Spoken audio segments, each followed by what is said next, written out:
A very warm welcome, our viewers. This is Shimelis Gebremichael with UMD News Package. While inviting you all to stay with the program, UMD News team highly appreciates the constructive feedbacks you are providing us at newstips2020umd@gmail.com. That is newstips2020umd@gmail.com. Please keep on doing so. We want to hear more from you as we strive to improve our services. UMD extensively worked in understanding, measuring, and doing matters. Our news package dwell on asking the 5 W's and 8 questions, while we always check if the information is balanced, factual, and truthful. Here are what are making the headlines over the last couple of days in Ethiopia and the Horn of Africa. Ethiopian Prime Minister in UAE as Tigray war rages on. OCHA warns humanitarian operation in Tigray may shut down for lack of supplies. Kenya beefs up security after warning of possible attacks.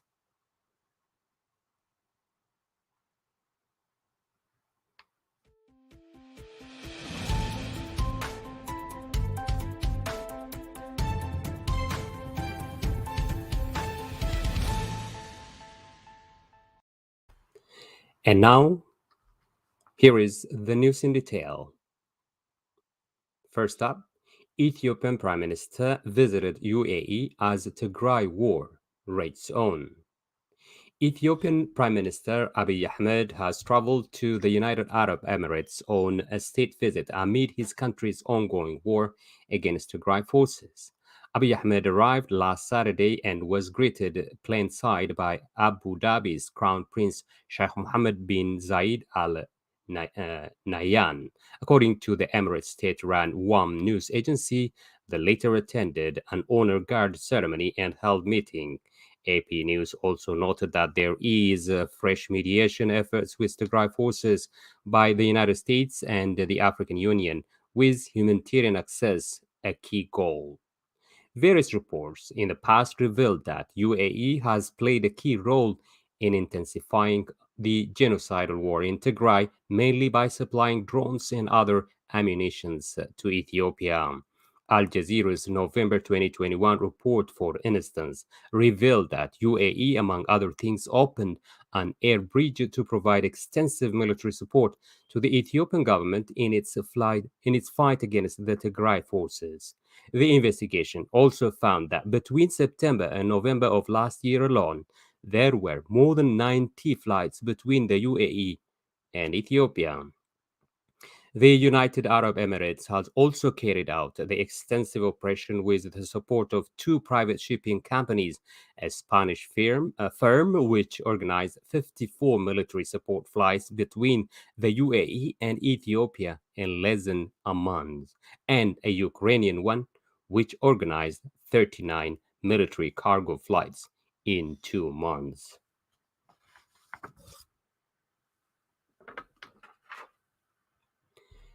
OCHA warns humanitarian operation in Tigray may shut down for lack of supplies. The UN Office for the Coordination of Humanitarian Affairs, OCHA, warns it may be forced to end its humanitarian operation in Tigray because supplies are running out. Intense fighting in the region has prevented aid from getting through to millions of destitute people in Tigray since mid-December last year. OCHA spokesman Jean Lerke says organizations have warned that operations could cease completely by the end of February, adding nutrition supplies of supplementary feeding and treatment of severe acute malnutrition have already run out. The World Food Program says 13% of Tigrayan children under the age of 5 and half of all pregnant and breastfeeding women are malnourished. Lerke says international aid agencies operating in Tigray report their last fuel stock were depleted on January 24. Since then, he says aid workers have been delivering the little remaining humanitarian supplies and service on foot where possible. Unlike the situation in Tigray, Lerke says aid agencies can scale up assistance in accessible parts of the Amhara and Afar regional states. He says food has been distributed to more than 500,000 people in Amhara during the past week, and nearly 380,000 people in Afar have been reached in an ongoing run out of food distribution. Meanwhile, Ethiopia faces catastrophic hunger as cattle perish in severe drought. Citizens are praying for rain. In a country already grappling with humanitarian strife brought on by civil war, aid workers and local officials say that another crisis is slowly unfolding as severe drought plagues much of southern and northeastern Ethiopia. By mid-March, it is estimated that more than 6.8 million people in the affected regions are expected to be in urgent need of humanitarian assistance. According to UNICEF, almost 850,000 children will be severely malnourished this year due to a combination of drought. UNICEF's country director, Gianfranco Rotkiliano, says we have had a failure of 3 consecutive rainy seasons. If in April the rain comes, things will get better. But if not, then we will have something that is comparable to what we have saw in 1999 or 1993 to 1994. Now to open, now to help get essential supplies to those who most need them, UNICEF is appealing for 23.7 million for, among other things, water tracking, the rehabilitation of wells, and children nutrition. If that money isn't raised, Rotigliano warns, as they say in West Africa, "Ce sera la catastrophe." It will be a disaster. With an estimated 4.4 million people facing critical water shortage, the lowlands of Ethiopia's southeastern Somali region and parts of Oromia are thought to be most severely affected by the drought.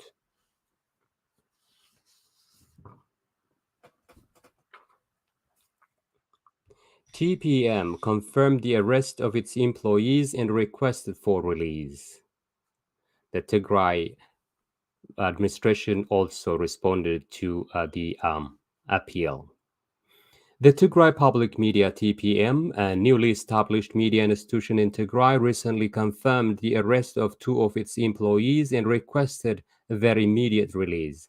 After noting the importance of expanding media institutions and building vibrant society and addressing some of the challenges in the region and the country, TPM noted that its employees were taken to custody last Friday, January 28, 2022, without any explanation. According to TPM executive team's press release issued yesterday, February the 1st, 2022, the management team of the media house has contacted and requested pertinent bodies' reasons behind the arrest, for which no substantial explanation was provided. The statement noted that the arrest of employees might have been related with the recent airing of the views of contesting political parties in Tigray. However, reasons were not stated properly and still waiting for more explanations.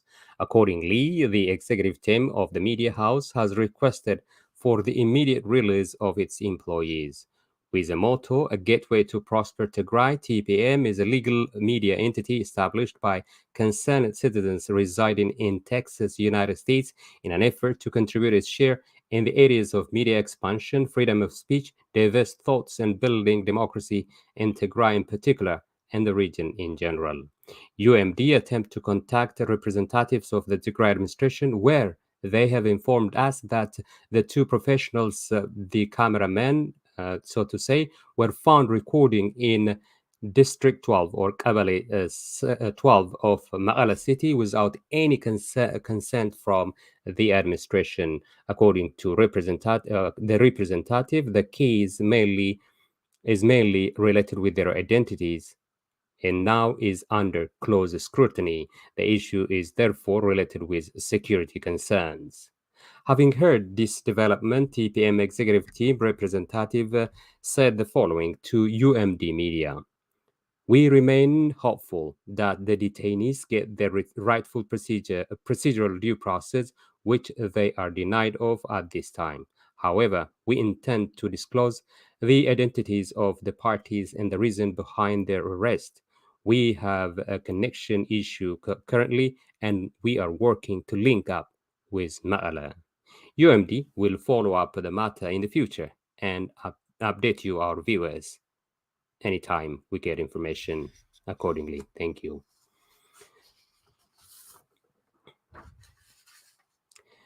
The Ethiopian Human Rights Commission (EHRC's) report on the Oromo Abagada elders angers many citizens.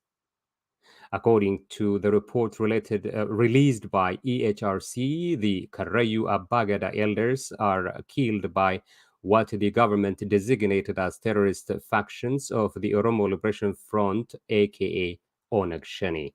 This has created anger among many Oromos and other justice-loving citizens, as it is far from a reality. Despite many eyewitnessing accounts and clear evidences, such allegation is a clear manifestation of the government's strategy of pointing fingers on others when it comes to such crimes. Some Oromo activists and professionals describe the approach on the extrajudicial killing of the Karrayyu Gadaa leadership by state security and the quick framing of the state media being killed by Shani or Oromo Liberation Army as typical behavior of the government. It is the unmistakable hallmark of the politics of assassination and the state narrative in the last 3.5 years. Sadala Lemma, Addis Standard managing editor and owner, stated in her Twitter account early today.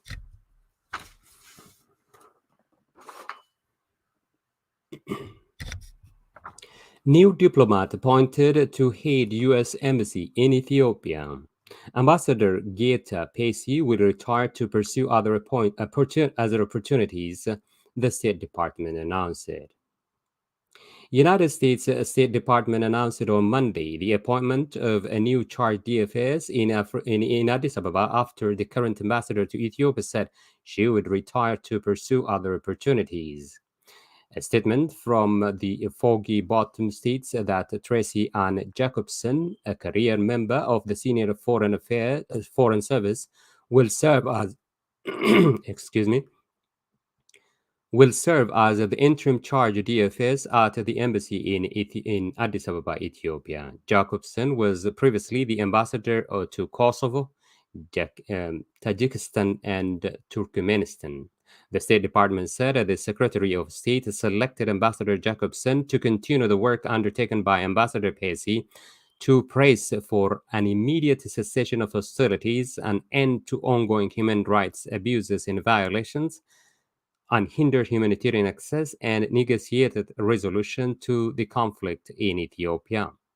Geeta Pacey previously served as the Principal Deputy Assistant Secretary for the Bureau of African Affairs as well as ambassadorial assignment in Chad and Djibouti.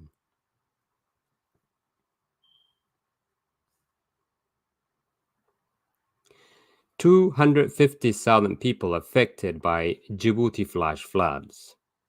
The government and the United Nations say a flash flooding, the equivalent of 2 years' rain, fell in a single day has hit the small but strategic East African nation of Djibouti.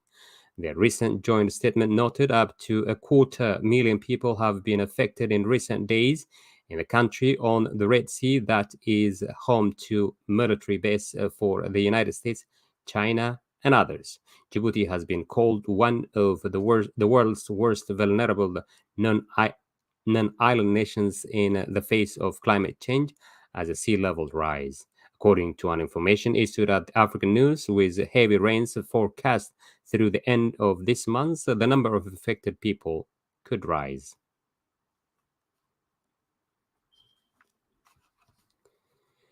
Kenya beefs up security after warning of possible attacks.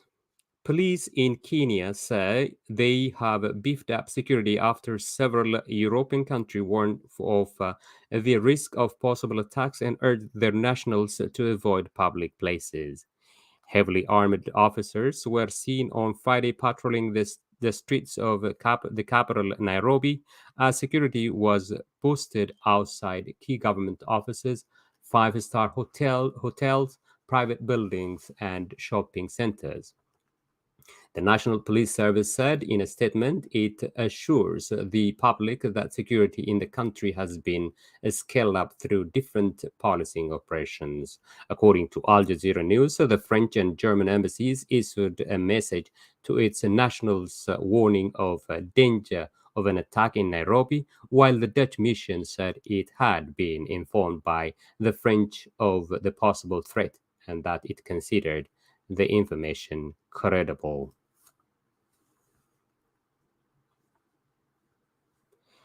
One protester dies as security forces confront crowds in Khartoum. Medics linked to the recent demonstration said one protester was killed as security forces confronted thousands of people protesting against military rule in Sudan's capital, Khartoum, on Sunday. The Central Committee of Sudanese Doctors, CCSD, said the 27-year-old Muhammad Yusuf Ismail was hit in the chest. There was no immediate statement from the military rules who have been trying to contain a series of protests across Sudan since they too worked on October 25 last year. A Reuters report said security forces fired tear gas to try to disperse the crowds who were marching in defiance of a ban on demonstration. Protesters got within about 2 kilometers or 1 mile of the presidential palace on the banks of the Blue Nile before security forces blocked their way in the early afternoon and started chasing protesters back and forth. A 51-year-old government employee, protester Muhammad Abdul Rahman, said, "We go out to demonstrate so that our children can live under a civil democratic state in the future. We won't allow our children's future to be confiscated." And now, before we wrap up our program for today, here are some recent updates on the conflict in northern Ethiopia by the Office for the Coordination of Humanitarian Affairs, OCHA. Ongoing hostilities in Benishangul Gumuz region continues to affect the lives and livelihoods of communities and to increase humanitarian needs. The conflict was contained in Matakal zone since mid-2020, but has spread to Kamashi and Asosa zones as well as to Mao Como Special Warada in recent months. Volatile security situation in East, West, and Horogudru Walega zones of the Oromia region is leading to displacement, including to neighboring Benishangul Gumuz region. Field data indicates that more than 250,000 people in East and West Walega zones require relief food assistance, but response so far is inadequate and has limited coverage. Very hot and dry weather conditions continue to be reported in Somalia as well. Most parts of SNNP, that is Southern Nations, Nationalities and People State, and Sidama, as well as across the lowlands of Southern Oromia, particularly in Bale, East Bale, Borana, Guji, and West Guji zones. The impact of drought on pastoralist and agro-pastoralist communities in eastern and southern Ethiopia is also continuing to deepen. A recent needs assessment in East Hararge zone in the Oromia regional state indicated that some 627,000 people across 11 waradas require urgent water assistance. Like many of the IDPs in Ebenat town, South Gondar zone in Amhara region, Fisum came from the Dehana Warada in Wag Hamra zone, fleeing conflict in his area. A health officer by profession, he and his displaced colleagues have put their skills to good use in the IDP sites, the OCHA recent update indicates. Dear viewers, before we wind up our program, we also like to note you or inform you that our own Getachew Asafa will make a deliberation with Dr. Hailai Abraha and Professor Kiros Berhane, and they are going to discuss the health state of the Tigray regional state today at 7 p.m. Eastern. We invite you all to tune into this program and have yourself updated with the information about this matter. That's all we have for today. This has been Shimelis Marasa Gebremichael here at UMD Media. Please do not forget to like and share our program and subscribe to our YouTube channel and look into or view into other platforms as well. You can follow programs or you can follow our programs through our other platform in order to become the first to know what is going on in Ethiopia and the Horn. You can easily reach us via our email address for any of your information tips as well at newstips2020umd@gmail.com. That is newstips2020umd@gmail.com. Thank you for watching and have a good one.